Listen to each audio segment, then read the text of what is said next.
বিসমিল্লাহির রহমানির রহিম। বিশ্ব মানবতার কল্যাণের দূত, সৃষ্টির শ্রেষ্ঠ মানব হযরত মুহাম্মদ সাল্লাল্লাহু আলাইহি ওয়াসাল্লামের গোটা জীবন ছিল পবিত্র কোরআন। কোরআন ছিল তার শ্রেষ্ঠতম মুজিজা। মুজিজাপূর্ণ তার জীবনের অন্যতম একটা গুরুত্বপূর্ণ মুজিজা ছিল বিশিষ্ট সাহাবী আবু তালহার ঘরে কয়েকটি রুটি ৭০ থেকে ৮০ জন সাহাবীকে নিয়ে খাওয়া। চলুন আজ জেনে নেই সেই মহামানবের সেই বিশেষ মুজিজাটির অদ্যোপান্ত। একদিন আবু তালহা রাদিয়াল্লাহু তাআলা আনহু উম্মে সুলাইম, যিনি তার স্ত্রী ছিলেন, তাকে বললেন যে তাদের ঘরে কোনো খাবার আছে কিনা, কেননা তিনি রাসূল সাল্লাল্লাহু আলাইহি সাল্লামের মধ্যে গভীর ক্ষুধার ছাপ দেখতে পেয়েছিলেন এবং কণ্ঠে দুর্বলতা অনুভব করেছিলেন।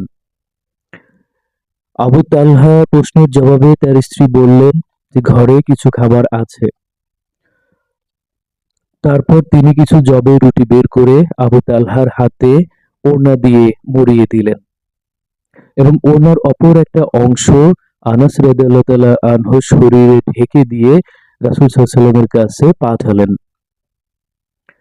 আনাস রাদিয়াল্লাহু তাআলা আনহু হযরত মুহাম্মদ সাল্লাল্লাহু আলাইহি সাল্লামের কাছে মসজিদে নববীতে চলে গেলেন। মসজিদে নববীতে রাসূল সাল্লাল্লাহু আলাইহি সাল্লাম তখন সাহাবীদেরকে নিয়ে সভা করছিলেন। তিনি হযরত আনাস রাদিয়াল্লাহু তাআলা আনহুকে দেখে বললেন, তোমাকে কি আবু তালহা পাঠিয়েছে? আনাস রাদিয়াল্লাহু তাআলা আনহু জবাব দিলেন, জি হ্যাঁ। মহানবী হযরত মুহাম্মদ সাল্লাল্লাহু আলাইহি ওয়াসাল্লাম আবার জিজ্ঞেস করলেন, আবু তালহা কি তোমাকে দাওয়াত দিয়ে পাঠিয়েছেন? আনাস রাদিয়াল্লাহু তাআলা আনহু বললেন, জি হ্যাঁ।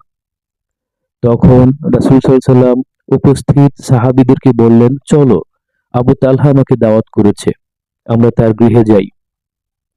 নবী সাল্লাল্লাহু আলাইহি সাল্লাম সঙ্গীদের নিয়ে আবু তালহা রাদিয়াল্লাহু তাআলা আনহুর ঘরে উপস্থিত হলেন। আবু তালহা রাসূল সাল্লাল্লাহু আলাইহি সাল্লামের সাথে অন্যান্য সাহাবীদের দেখে স্বীয় স্ত্রী উম্মে সুলাইমকে বললেন, হে উম্মে সুলাইম, নবী সাল্লাল্লাহু আলাইহি সাল্লামের সাথে তার সঙ্গীরাও এসেছেন, কিন্তু আমাদের কাছে তাদের খাওয়ানোর মতো কিছু নেই। উম্মে সুলাইম রাদিয়াল্লাহু তাআলা আনহা বললেন, আল্লাহ ও তার রাসূল ভালো জানেন। তখন আবু তালহা রাদিয়াল্লাহু তাআলা আনহু রাসূল সাল্লাল্লাহু আলাইহি সাল্লামের সাথে দেখা করার জন্য ঘর থেকে বের হয়ে কিছু দূর এগুলেন। নবী সাল্লাল্লাহু আলাইহি সাল্লাম তার সাথে এসে ঘরে ঢুকলেন এবং রাসূল সাল্লাল্লাহু আলাইহি সাল্লাম উম্মে সুলাইমকে বললেন, তোমাদের কাছে যা কিছু আছে তা আমার কাছে নিয়ে এসো। উম্মে সুলাইম জবের রুটিগুলো হাজির করলেন এবং রাসূল সাল্লাল্লাহু আলাইহি সাল্লাম তাকে নির্দেশ দিলেন, রুটিগুলো টুকরো টুকরো করো। এরপর উম্মে সুলাইম রুটিগুলো টুকরো টুকরো করলেন এবং ঘিয়ের পাত্র ঝেড়ে মুছে কিছুটা ঘি তরকারি হিসেবে পরিবেশন করলেন। নবী সাল্লাল্লাহু আলাইহি সাল্লাম তাতে ফু দিলেন এবং তারপর ১০ জন সাহাবীকে ভেতরে আসতে বললেন। প্রথম ১০ জন সাহাবী ভেতরে এলেন এবং তারা রুটি ও ঘি খেলেন। পূর্ণ তৃপ্তি সহকারে তারা চলে গেলেন। এরপর আরো ১০ জনকে আসতে বললেন, তারাও এসে রুটি ও ঘি খেলেন এবং পূর্ণ তৃপ্তি সহকারে বের হয়ে গেলেন। এভাবে তিনি আরো এক গ্রুপকে আসতে বললেন।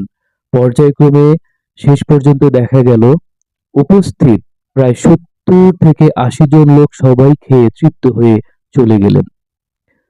অর্থাৎ অল্প কিছু রুটি দিয়ে ৭০ থেকে ৮০ জন তৃপ্তি সহকারে খাওয়া, এটা ছিল আল্লাহর নবী হযরত মুহাম্মদ সাল্লাল্লাহু আলাইহি সাল্লাম, শ্রেষ্ঠ রাসূল এবং মানবকুলের শিরোমণি হযরত মুহাম্মদ সাল্লাল্লাহু আলাইহি সাল্লামের একটি অপার মুজিজা, যেখানে অল্প পরিমাণ রুটির মাধ্যমে এত মানুষ একত্রে খেতে সক্ষম হয়েছিলেন। উল্লিখিত হাদিসটি সহিহ বুখারী হাদিস নং ৩৫৭৮ নম্বর হাদিস হিসেবে উল্লিখিত হয়েছে।